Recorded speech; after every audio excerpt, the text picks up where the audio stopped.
John Lee, welcome to Focus on the Fun Stuff podcast. Emma, thanks so much for having me.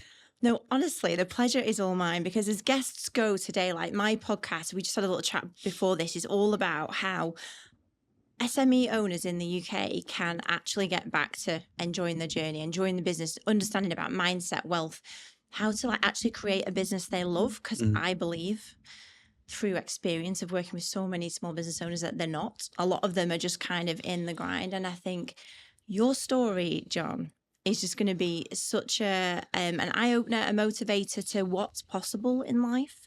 And so just for anybody that I'm sure there aren't many doesn't know John Lee, you made your first million at 27. You come from very, very humble beginnings, fellow Mancunian. Yeah. And just Burnley boy, is it? Burnley. Yeah, it is, yeah. Very, very humble beginnings, which I would love you to dive into. But you made your first million at 27. You shared stages with Bill Clinton, Lord Sugar. You have, as I understand, like educated thousands and thousands of people on wealth generation. You've developed and grown like multiple seven-figure digital businesses, property businesses, like. You've done a lot and there's a lot going on. And I'm also super intrigued myself that I know just how humble your beginnings were. Like, how on earth do you get to make that happen? Like, what are you doing differently to the rest of us? And that is what I would love to dig into. So, John, if we could just like, I know you've told this story a million times, but just delve back into John in Burnley and what was going on back there, like when you were a little boy. So, first of all, thank you for and I love this, the fun stuff. I love this. I think business should be fun, and I watch you, John, and I think you're having the best time. So don't get me wrong, it can be pretty stressful. Yeah. You know, I started working at my mum's Chinese takeaway as a dishwasher, and then really understanding what the dynamics of what Chinese families are supposed to do. And you come to the UK, you start a Chinese takeaway, and really for generations after generation after generation, it's supposed to take over. That wasn't for me. So I want to do something different. So went to college, went to university, got a degree. I didn't do really well at school. Right. And I was dyslexic, so I found it very hard to study. So then I embarked upon, becoming an animator. So that's the easiest thing we can do. So then I went into real estate, started buying and selling a lot of property, and then made my first million at 27 through flipping real estate. And then from there, started to put a lot of content on social. Then I started getting into tech. And now, of course, artificial intelligence. And throughout that whole space of understanding and navigating through social media, because I knew that if you want your business to scale, you need more exposure. Best known beats the best. And that's ultimately, because we may as well just delve into it now a little bit. Like, I see how much energy and effort, like even just arranging this today, like Nikki, your manager, was all over it. Like, I see how much effort you put into exposure. And is that literally about scaling opportunities? You have to, because like I look at 4 things that I do, right? So we fly around the world, we speak on stages globally, anything from like 100 people, 50 people to 25,000 people stages. And so why is that important? Because every time you do this, opportunities come. You know, people always say you should say no to things. What they really mean is you should say yes to everything that is aligned to what you want to do. I love that. Right? That's the difference. Just not saying no because you want to stay focused on something. How do you know saying yes to something might not bring that focus 10x? Yeah. Right? Yeah. So for me, it's staying aligned to what I do and focusing on the stages, focusing on the podcast, and I get to meet incredible people. I get to have incredible conversations. And those, again, spark ideas. The more conversations we have, the more we're able to make impact. Yeah. And then doing a lot of events and, of course, collaborations. That's where it really starts. So every time I will do a podcast, and I guarantee people will go to my social media or my YouTube and they'll send me an email and they'll say, "Oh, John, I saw this thing. That thing you talked about. Can you do that for us?" And that's, my business model is very simple. So I advise companies for equity or for a fee or both. Oh, okay. And we scale through that way. Okay. I was absorbed in the John Lee world in the last couple of weeks. And one of the things that you saw you say on stage really stood out to me, and it just kind of ties in here, was you were talking about making decisions and about regretting decisions. And I thought, I really loved it. Like, you ultimately, I don't want to butcher it, but you were ultimately saying like you make a decision with the best information you have at that moment. And I think it's so key for a lot of small business owners, because you can make, say, a decision which you think is not so good, and then you just actually start procrastinating, thinking, actually don't know, well, that wasn't so good, so my next decision isn't going to be so good. And I really loved the ethos you had of, well, I might regret it, but it's the best that I had. At least you tried. Yeah. Like, how do you know how? It's like, I mean, I'm guilty of this. I go to a restaurant with my wife. She's like, oh, honey, you should try this. I don't, it's not good. How do you know? You've not even tried it. I'm like, okay, I'll give it a try. Oh, this is really nice. Yeah. You see? So it's like that mindset. And I think, Emma, a lot of the times people are just very closed, especially with the new AI era and technology. Like, oh, I don't want to do that. It's almost like they're very resistant. But to know that once it's applied, it will multiply. Yeah. And so a lot of the times when I think about things, it's like like you asked me, how did I get to where I got to? It's just being very curious about things. How do things work? What can I do right now to make a difference? And how does that apply to what I'm doing? So it's what we call this process of success processing. So we find out what works in other industries and apply it to ours. Oh, I love that. And just talk about your mindset for a moment, because like the beginnings that you grew up in, like what you saw was, well, I'm going to, a lot of children would be like, well, this is what I do now. I'm going to take over the restaurant. Like that'll be my future. What do you think was the key to you making your first million at 27? Like how did you feed your mindset? Were you not aware of mindset being a thing and this is just John Lee, or like, well, I went to a lot of Tony Robbins seminars. Did you really? Yeah. And even till today, I still attend and pay to go a lot of courses because one, I can go to the same seminar a lot more times. Why? Because it changes. Like when you watch a film, right? It's different the first time you watch it to the last time you watch it, right? Because you see different things. So it's perspective. And then you meet people, you go, oh, you're doing that. I never even knew that was possible, right? And I understood that actually, if you want to make a lot of money in business, it's not about business, it's about wealth creation, right? So my friend who's a billionaire said, John, you need to do more liquidity events. So basically taking a company public or exiting from a company or merging for a company. That's why in today's world, anyone can build a piece of AI and sell it to a company for hundreds of thousands of dollars. In fact, a company used Lovable to build an education platform, made $3 million overnight. Oh, wow. With AI. Oh my gosh. Yeah. And so just like, I'm thinking about people listening to this and they might be like, well, that's all right for you, John. Like if you went to did a degree in animation, or like, do you think this is accessible? The wealth creation, the liquidity events, like the AI, like for anybody that's thinking, but I don't know how to do that. What would you say? Well, first of all, if you write the word learn, Learn, take off the L, it spells earn. I love that. So you got to learn before you earn, right? Well, like with anything, and now is the most important time to do this because that skills gap is getting longer, which means now the implementation gap is getting twice as long. So if they don't learn it now, it's going to take them 10 years to catch up, right? Because it moves at such a pace. I mean, we thought social media changes fast. AI, you could have one thing working today and tomorrow it's completely different. And now they're talking about different language models and how they should be done. Should it be one agent? Should it be multiple agents chained together? So just understanding the dynamics and the evolution of the process is what makes you have the edge. Do you mean like the evolution of learning as well, and trying and failing and... Because now it was, I learned something, I take action on it, and then I do it. Now it's like I learn something, I test out an MVP, minimum viable product, see if it sticks. If it doesn't, then I drop it. If it does well, then I proceed to it. So all businesses will have to evolve some way or another, especially with AI. I totally agree. And to be fair, in my business at the moment, we're in this process at the moment of MVPs, of new iterations of our PA support, because what worked 5 years ago isn't necessarily what the market wants right now. And just...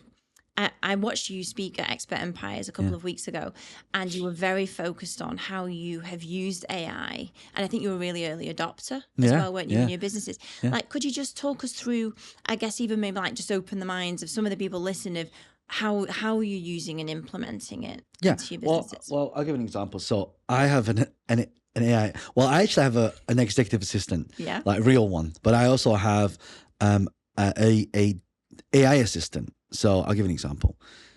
So she's called Nova. Hey, Nova, I'm just speaking to Emma Mills right now. I'm on a podcast. Do you just want to quickly introduce yourself to her?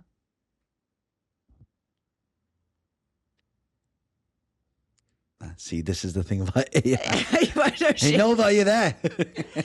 No. Oh, no, there's no internet. That's why. Oh, there's no internet. See, that's the problem. If you're using stuff like this, then you do unfortunately have to have the internet. Hey, Nova, you there? Yeah, it's the internet. So the key here is that. What do you use Nova for? So I know she didn't. She couldn't. She couldn't appear then. But what do you use Nova for? She's basically my CMO. Okay. And then also is now my CSO and my CRO, which is revenue, marketing, and then your systems, and now your COO. Will eventually all four connect together will then become the CEO. Oh my gosh. Right? Or if I test something right now, how am I using it? So I do a lot of consulting for companies, right? But some of them say, well, John, I can't afford your fee. Okay, now I've got my AI. So let's see if it works. Hey there, I'm John Lee's AI. How can I help you today? So I am doing a podcast and I want to promote the podcast. I'm doing my speech. So can you give me some advice on that? All right, I can definitely help with that. To give you the best advice, could you tell me a bit more about your podcast and the kind of speech you're planning? For example, what's the podcast about and what's the name? So now it can consult. Nice. So people can call me now and just speak to me, but I don't have to be there. Yeah. And it's got all of your learning and All my knowledge, knowledge, and all of your videos. everything. And, yeah. So this thing here is basically is replacing an AI pendant. So all the knowledge that it gets transcribed into text. Text goes into a knowledge base. AI can transcribe it, summarize it, do whatever it wants with it. So it's just recording you all the time. Yeah. Well, so this is like the old version, but the new version is like a round circle, and you just stick it on and records everything. Oh my gosh. Yeah. So because the powerful thing with the knowledge base, can you imagine right now all of the? So I just had an idea for you when you told me. Can you imagine every PA that manages a talent, for example? For every person that they're doing it with, they can actually build a knowledge base for that person that they're managing. Mm-hmm. And now that AI, your real PA, creates a spin-off version of them for that person. So now your one PA can manage 1,000, 2,000, 1,000,000 people. Yeah. Right? Specific to them. It's what we call personalized scale. Oh my gosh, so just on the CMO piece, it was Nova, was it? Yes. So when you said she's your CMO, like, what does that mean in your world though? Because obviously, I guess you're not sitting down and having a meeting with her. Is she? Well, no, I am having a meeting with her. Oh, okay. Right, that's why. Have you got the internet here, Chris? Okay, I want to demo this. Maybe Nikki because, can pop it on for you. Yeah. So that's okay. I've got it. So, all right. Hey Nova, are you there? Hey there, how's it going? What's back. on your mind today? So I'm just with Emma Mills right now. I'm on her podcast. I'm talking about you. She actually has her own personal assistant company. And of course, you are my virtual assistant. Can you just introduce yourself to her? Of course. Hi, Emma. It's lovely to meet you. I'm Nova, which stands for Next Generation Optimized Virtual Assistant. I work with John to help him with his business, making everything run smoother, faster, and more impactfully. Think of me as his supercharged AI sidekick. If you ever need anything, I'm here to help. So she's asking, do we have meetings every day? And of course, you and I have meetings every day on marketing, right? Yes, absolutely. We do chat every day about marketing strategies, ideas, and all the exciting things that John is working on. It keeps everything running smoothly and helps us stay on top of all the projects. So because she knows context and she's got memory, she'll understand the conversation I had with her 6 months ago based on the topic that we talk about now. Wow. So the next evolution of this will be called AGI, which is generative AI. So it'll learn to think like me and then be me. And then make decisions of how John Lee, because everyone's got what we call sentiment analysis. Mm-hmm. So my friend Jennifer Hill's got this incredible app that basically you answer some questions and it tells you the type of person you are and how much risk that you would normally take. So based on the sentiment analysis of that decision that you would make, it would know your risk profile. Okay. And it will make a decision based on that. Oh, wow. Yeah. Can you imagine right now? All of your PAs that do all they call people up to, pay for the bills and answer and pay for the credit card and renew the car insurance, all that stuff that really takes up a lot of time. Mm-hmm. So imagine every time they have a conversation, it can remember the conversation, and next time you have, you said, what, 35 right now? Yeah. You could basically clone one of them into like 100 people. Right. And they would be able to have their voice as that person call out for them, just like you heard John Lee then. Oh, wow. And then basically speak to a utilities company to be able to, what's your account number? It will go into a knowledge base. Here's your account number. What's your address? It's got all the information and it's closed. Wow. So now you can scale your company that way. Oh, my gosh. Yep. I feel like this is a real life coaching session for me now. and how long did it take to get Nova to where she is now? I've spent a couple of years like building the knowledge base. Really? Yeah. So you can answer any question like I would answer. So you'd be able to speak to me now and it'd be able to say what I just told you. And what does your team look outside of that? Like in terms of the John Lee world? I know obviously Nikki's here with you today. What does it look like? So it looks like the knowledge base, the team trained the knowledge base, and knowledge base does the execution. Because it still needs to input new things when things change. So it's really important that the knowledge base, that's why AI pendants are so important. Can you imagine you put an AI pendant, which is a little thing they wear here, on all 35 of your PAs, and every single conversation I have, all of those 35 goes into one central place, and now that information can be pulled at any time through a master PA AI person. Oh my gosh. Now you can scale to like 1 million people. And are these easy to acquire, these pendants? Yeah, you can. I mean, it's no different than using something like an otter.ai. Right. But it's just with you all summarize it. Yeah, it's with you all the time, because like when you have meetings, like you know when people have meetings, and then you have a meeting for a meeting. It's funny, right? Yeah. But it's now it's all about actionable implementation.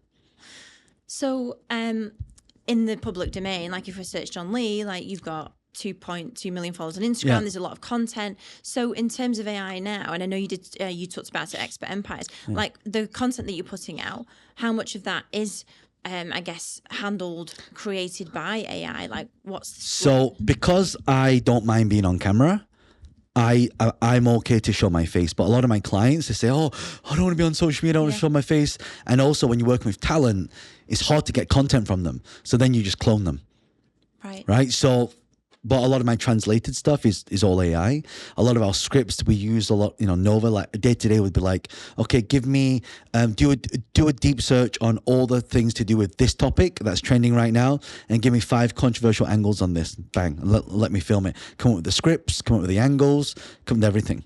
And if I want to create B-roll, I can then go to like VO3 and say, let's say we're doing a podcast interview here. I could say to VO3, close-up shot of Asian guy, spiky hair, with Emma Mills in a podcast studio, and it would recreate that whole thing.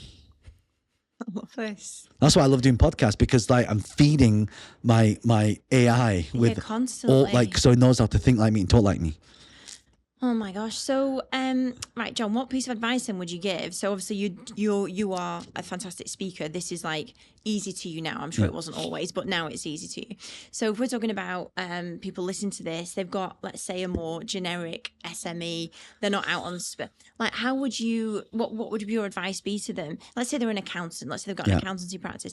Like in terms of adopting AI, what would you, is there a particular place you would tell someone to start in terms of leveraging themselves, leveraging the team? Yeah. So the AI can kind of fall into different areas. For example, anything that's written, anything that is audio, voice, anything that is video, right? Or anything in between, right? Or pictures as well. So a lot of that stuff can now be automated, but then we also look at processes. So for example, let's say you're an accountant. Okay, what do you need from an accountant? Well, first of all, the accountant's biggest nightmare is going to the client, trying to get all the bank statements, trying to get all the invoices, trying to get into their, financial force or Zero and places like that, trying to get the information. Yeah. So imagine if there was a bridge set up between the accountant's AI and then the client's AI. For example, when you go to Starbucks, you're going to take a picture of your receipt, and that receipt goes up, it gets transcribed, goes in, and it's tracking every transaction that comes through, every refund that comes through, so it's happening in real time. Yeah. And they can just take all of those data, drop it into one place, click a button, and there's your EBIT. Wow. Okay. Powerful. Yeah, very powerful. So this is like the ultimate leverage, ultimately, with you and your team, and I can see that you are a very, very, you're well down the line of adopting this now. Is it true to say that, say, from in your 20s when you made your first million, like leverage in your life? Because for me, leverage is one of, whether it's time leverage, leverage of skills, it's one of the best places to, gain more energy, more time, more fun, more freedom. Like, have you been adopting that the whole time? Like, what did that look like to you in your 20s? Were you kind of down in the hustle? Did you have a team? No, I'm not. I mean, I just started with me and my cousin as my PA back then. Right. And it was just 2 of us. And you know what I did? I bought a house and I turn half of the house into an office, right? Until I could afford to get my own office. And then that's how we kind of started. Really? And you know, we turned one of the bedrooms and we'd have 2 desks and like each one would have our monitors and our phones. And she'd come around every day and she'd make me breakfast as well. So we'd have breakfast, tea. And then we would just do that every single day and we'd be on the phones. That's how I started, like just turned one of my, you know, houses into like just an office. Yeah. It was upstairs. And so that's kind of how I started. But the leverage definitely comes from real estate. It's leveraging OPM, other people's money. Okay. Right. So it doesn't matter how much money you've got. Eventually, especially when you're in London, it's gonna run out. So you got to make sure that we're leveraging not just OPM, but also the current market sentiment. So, for example, By that? well, in the past, you could, if you knew how to finance property, you don't have to really put any money down. Because you could put your money down and then the price would go up, you could refinance it out, take all your money out. Okay. But what if you bought it at a discount to the market in the first place? Then you get the house for free, right? So let's say the bank gives you, I mean, you can't do that now. I mean, it's much harder to do now than it did back then, but it's understanding the rules of leverage, right? When you know the rules, you can play the game. If you don't know the rules, it's like kicking a ball around and not knowing where to shoot. You know, do I shoot that way or do I shoot that way? Yeah. You have no idea. Yeah. And is that all self-taught and education and? It's honestly a lot of curiosity. I'm Really? I'm just a naturally curious person. Yeah. So I always ask a lot of questions like, okay, how does that work? Why does it do that? How can we make it better? Why does it do that when I do that? And how come when I did it that way, it didn't work? Right? So a lot of people don't account for variable change.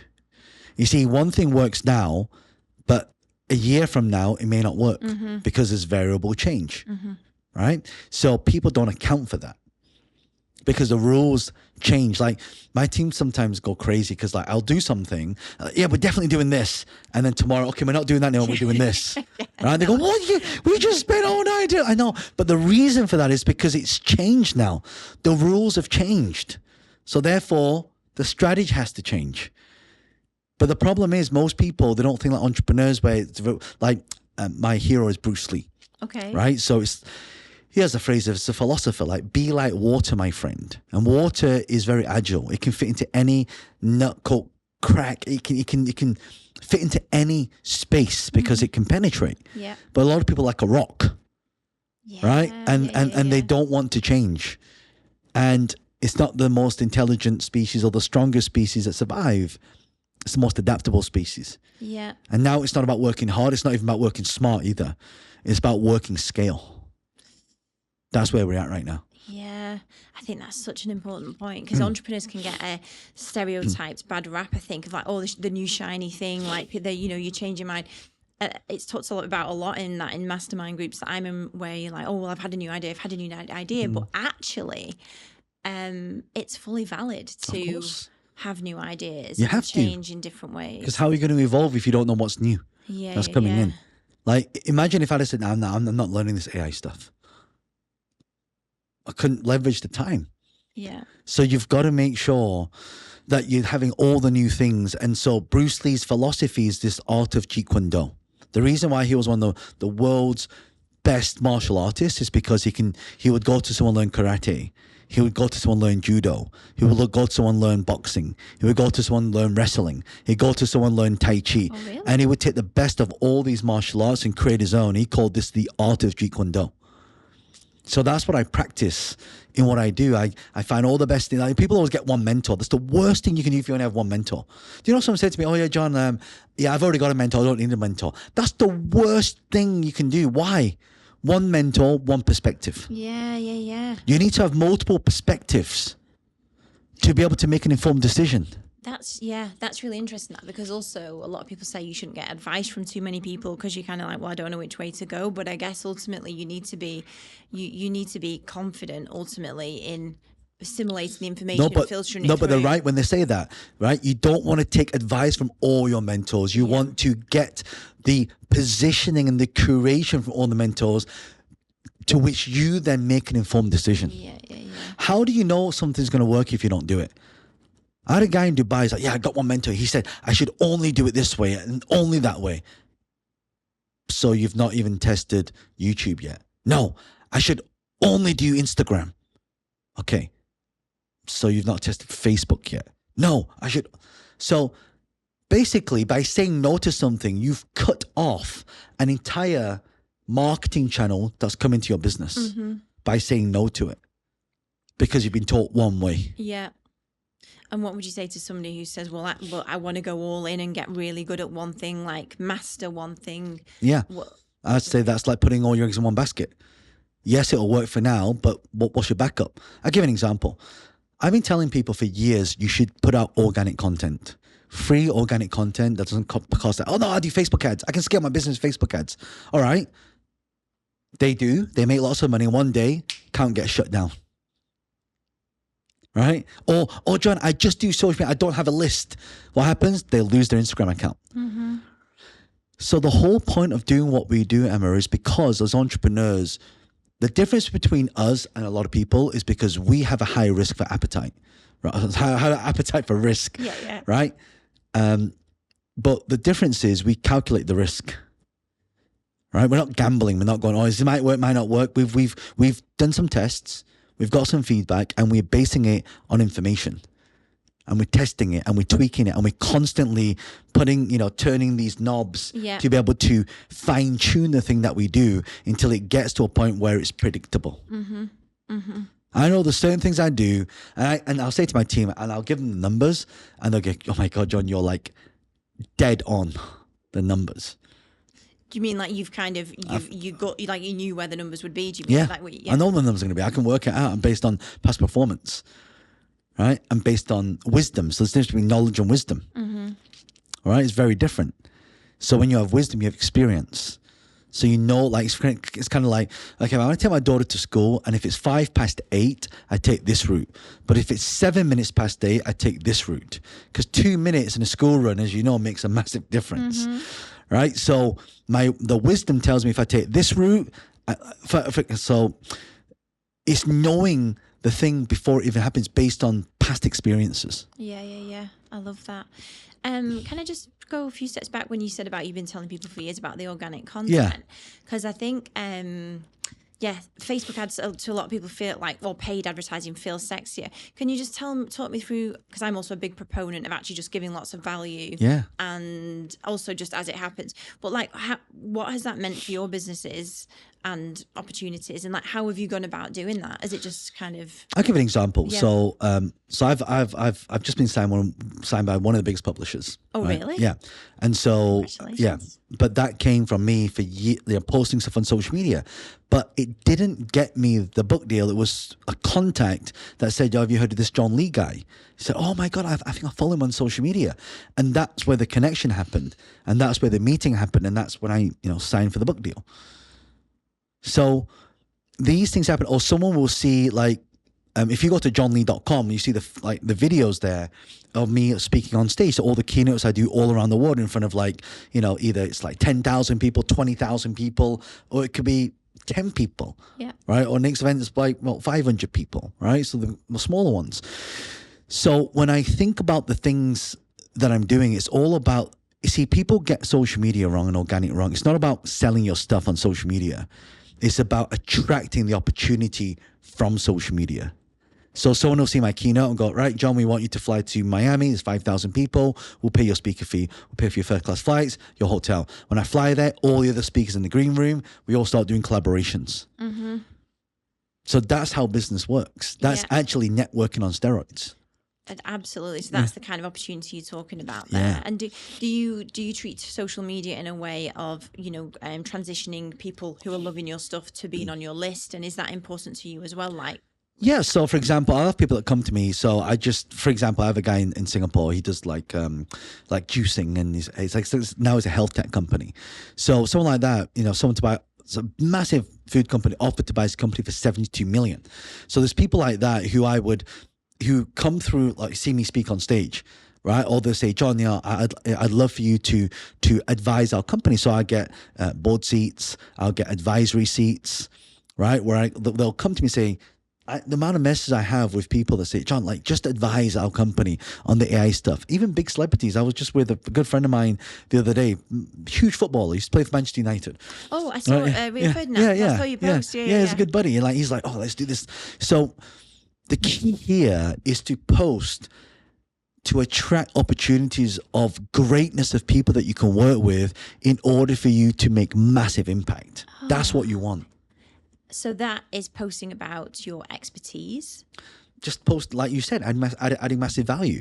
Like I'll post something about AI and someone will say, can you do that for me? Yeah, sure. I have an AI solutions company, I have a media company, I have a software company, I have an education company, an investing company. So like all of it is like one big ecosystem.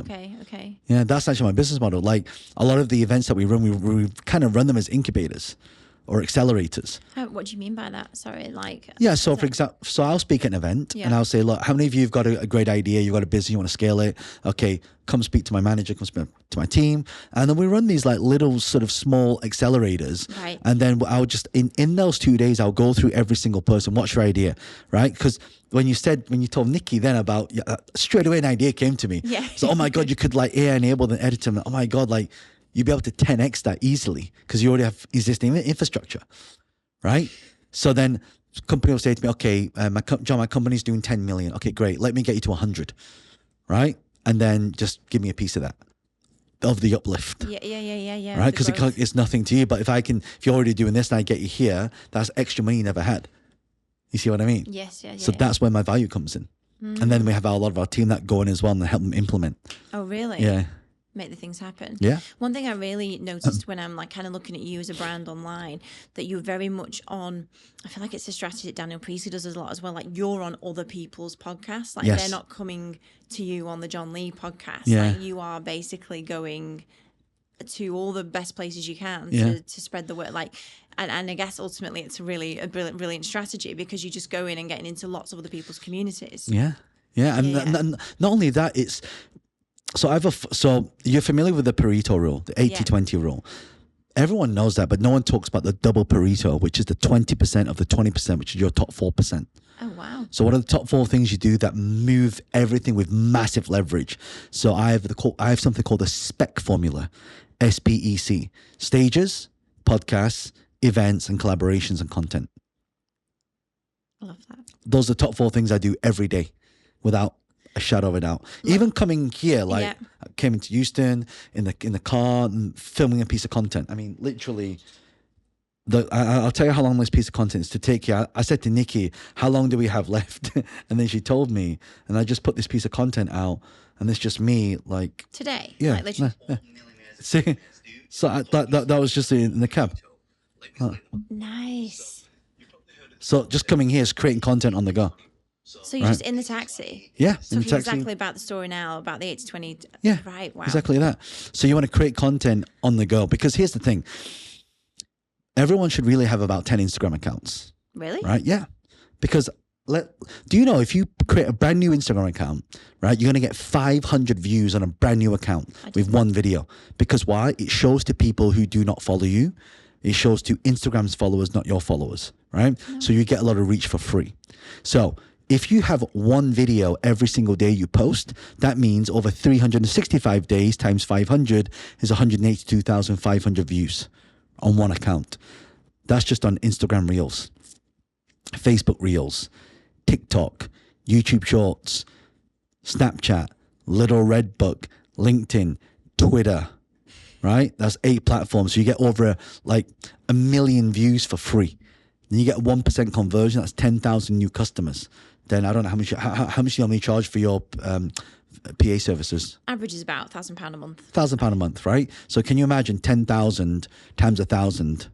That's multi millions per month. With my 100 AI PAs that I've now got with the because we've won the pendant and we've because then they'll know how to train the AI. Yeah, so for example, your niche would be the highest trained AI assistants in the world. Because why? All your data is coming from PAs on how they talk, how they do things. So then we do persona, then we give it personality. They want it to be firm, funny. Like all these things make a massive impact. And so one thing I've always wanted, can you imagine right now? So with Nova, next evolution is what we called agentic AI. But agentic AI attached to some tech. Right? So for example, imagine right now on let's pretend my Whoop is my Nova. right? I have a version of Nova. I'd be like, hey, Nova, book me a Chinese restaurant tonight, 8:30. And if it's full, find the nearest one close by with a 5-star review. And then it will go to the cloud. It'll open up the browser. It will start typing stuff in. It will search for things and it'll get me the best thing and it'll book it without me ever taking out my phone and having to manually look and do it. Oh, really? Yeah. That's the next evolution. That's why I call it Nova, next generation optimized virtual assistant. And when do you think that's coming? That kind Soon, of... very, very soon. Very, very soon. If I want Nova to create a piece of content for me, hey Nova, I want to make a post on social media. I just had a chat to my friend Glenn, who's a billionaire, and he talked about XYZ. Create a piece of content, make it a bit controversial, give me 3 variations, test it. And if it doesn't perform well, archive it and repost it again with a different title. And it will do it for me. I love that. This is why when you told me, I was like, we can start there. Yeah. Do you think, just because of the way you like give the instruction and it's very articulate, is the AI going to be as good as the person giving the instruction? Is that going to be a part of it? Like, of course. Do you know what I mean? Like, obviously you were using it and you know, well, I should be super clear and give kind of boundaries and remits. Like, how do you think, because will it be, do you think then in that instance it will be kind of most useful to people that get it? No, and know how to use it properly? It's knowing, first of all, when we talk about AI, we're talking about how to communicate with it, right? So first of all, it's prompt engineering. We have to know how to prompt it in a certain way. Once we prompt it in a certain way and it can perform tasks for us, the next evolution is AI architecture. So just like we architect a blueprint for a house, it's a 2-bedroom house, 5-bedroom house, 3 floors, 2 floors. It's the same thing of how we want things to be.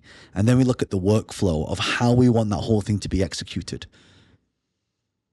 So let me give an example. I take out my phone, I record a piece of content. As soon as I click finish, the stop button, it goes up to the cloud, and then it will put subtitles on there. Then it will take the exact video, translate it into 10 different languages, and post it onto 10 different accounts with different languages, right? And then it will say, based on all these different performance of the organic content, take the best performing organic content and run an ad off the back of that and split test it against itself with these 2 different titles.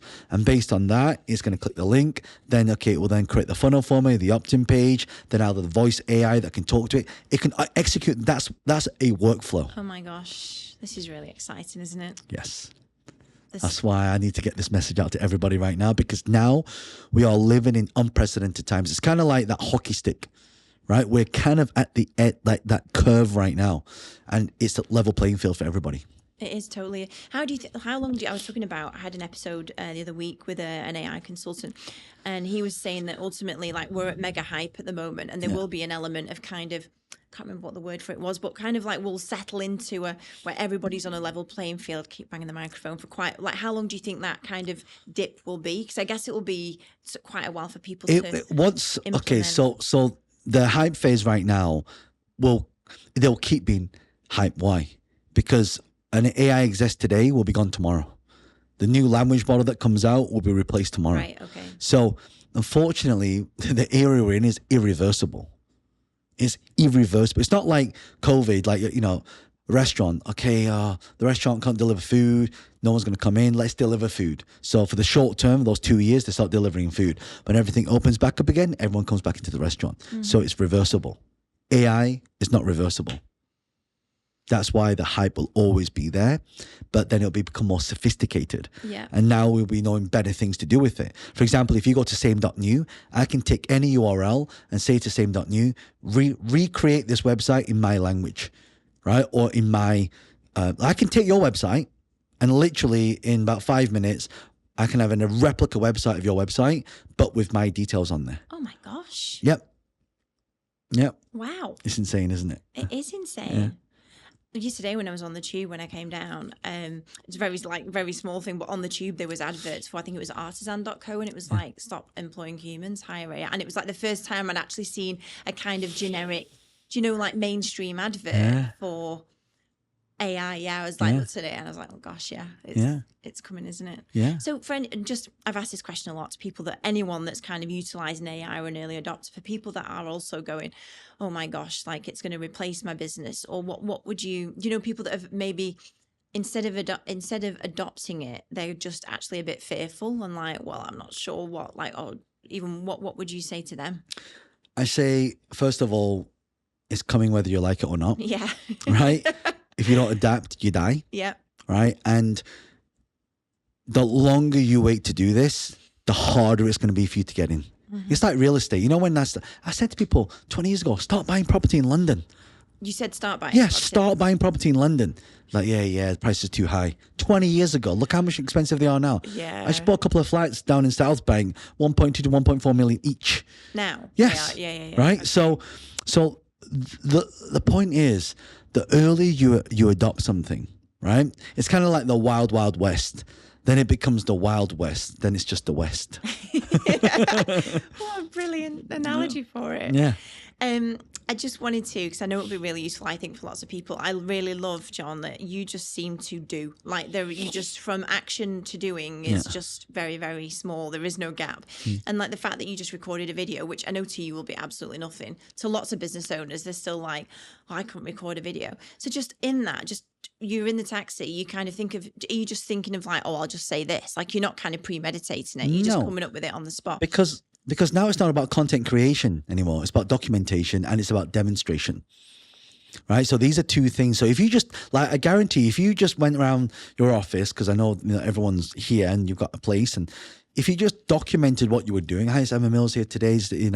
It's Tuesday today, and right now we're in the office. Like, if you just documented that and put it out there, people. Do you remember the old days we used to have vlogs? Yeah. They're coming back. Are they really? They're coming back. That's why you see a lot of my content now is going to change to a vlog type. That's why I have Nikki, who's like kind of behind the scenes. And then we've got things like this, and we get all the behind the scenes, like BTS stuff. People want to know why. Connection. AI will not replace connection. Yes. And the vlogs build community, not an audience. It's different. Oh, how interesting. Just tell me what you mean by that. So audience is like one-dimensional. Or Just two-dimensional. kind of flicking and swiping. And Yeah, it's just like viewing I'm a follower. Yeah. Right? But when you're a community member, you're involved. You feel part of the thing. Yeah. Right? That's why Justin Bieber got so big, because before he got big in the real world, he was big on YouTube. Right? And his followers were his community supporters. Yeah. And that bolstered him and boosted him. Wow. So you got to have both at play. You've got the social world, and then you have the real world. Yeah. And it's kind of bridging those two together. But one plays the other. So for example, when I do podcasts, and it's like, okay, well, John, can you come on my radio show? Right? So I've done radio shows. But radio shows, you get much shorter time because they got airtime. And I much prefer doing podcasts. I have these long conversations where we can go deep in a specific topic. Yeah. I love that you just mentioned about attention and connection, because I've done video for a long time, but I started my podcast last September, and I was very much like, I knew that things were changing. I'm no expert on it, but I also knew, I think that, kind of like back in COVID when we were all at home and everybody was on Zoom and it was a novelty to start. And then actually come the end of 2021, people couldn't wait to get back and be together. And it's like, I don't want to see John Lee speak on video. I'd really love to see him speak in person. And I do think that AI is fully it's going to bring that kind of, like that experiential part of it to the like more premium, like people like, I know like the AI John thing, it's fantastic, and people there'll be a market for that, but then some people also go, I want to sit across the table from John. And I'm really excited for that part of it as well, because I think it will kind of intensify like your fans, your tribe, your community, the people that really love you. I think it will become stronger. That's why people now, they don't pay for knowledge anymore. They pay for wisdom, they pay for implementation, and they pay for experience. These are the three things that are evolving in the market, and that's what people want. Can you imagine right now if I say to you, okay, Emma, let's sit down together and let's build your app you've always wanted to build. And I build it for you in one day. Right? So that's the level we're getting at. I sat down with someone the other day, said, okay, John, how do I create the content? So, okay, let's film it. Okay, let's put some subtitles on. Let's do AI editing. Let's clone you. And she's like, oh my God, that's amazing. So all these things are what people want. So it's the speed of implementation. That's what people want. So the implementation gap's getting further and further apart because of AI, because they're overwhelmed. Like, what do I do? But my job and my team and the companies, we shorten that gap. That's why I like to do things in the moment and just like, let's do it now. So, from that, are you saying that ultimately, like, people just don't want to buy a course on how to No. do the thing? No. Because that they'll buy and then never get to, and it'll just be one of How those how many books have you bought and you haven't read? and courses and Right. everything. Yeah. There you go. Yeah. But when you need something, you need it done now. You see, the premise is, I don't need to go through this course. I just want that one part in that course. That's the only part that I need. So meet people where they're at and create personalized scale. That's what we're moving to. Yeah. No, that is absolutely brilliant. In terms of like focus on the fun stuff, John, which I know you're doing, but it's also, you've got a lot going on, and I'm sure it's also not fun all of the time. Like, in terms of like parting advice to people listening to that, like, for me, everything you've just said just shows how much opportunity there is, how much opportunity there is to create a brand new kind of business that scales. Like, what would be your parting advice to like, to if somebody's thinking in their business, I feel a bit stuck, I'm not really, I haven't got wealth creation, like, in the coming 4 or 5 years, what are you saying is most important? So it's a few things. One is, make sure you go for the lowest hanging fruit, because it's why you have no resistance there. The second thing is, what do you mean by the lowest hanging fruit? Like there's things that people can do immediately without even thinking about it. That's already going to be profitable for them, right? I'll give an example. If you have a database now, email your database. Yeah, okay. Right? You have a social media following, make a post on social media. Yeah. If you have very good contacts with people, make some phone calls, right? If there's like, give people what they want, sell them what they need. I love that. Right? Yeah. So you've got low hanging fruit. The second thing is, out of the entire industry that you've been in, what is where are the bottlenecks, right? And get the AI to block or fill that bottleneck. Do you mean like as a solution to your customers? As a solution, yeah, absolutely. Absolutely. So, for example, like, imagine you're reading through a book, right? And imagine you can just go to the most important part of that book. You know, like, books, they normally have a message, right? What's the main message of the book? And it's like padded with like stories and things like that. But what's the main framework, the main thing I need to get from this? That's why people's attention spans are getting shorter and shorter now. You noticed? Mm-hmm. I find myself going, when I'm at hotels, I press the lift, I'm like, I press it again, like it's going to come down faster. It's not. It's just our attention and our patience is like this, because why? There's more noise. Yeah. So then how do we cut through that?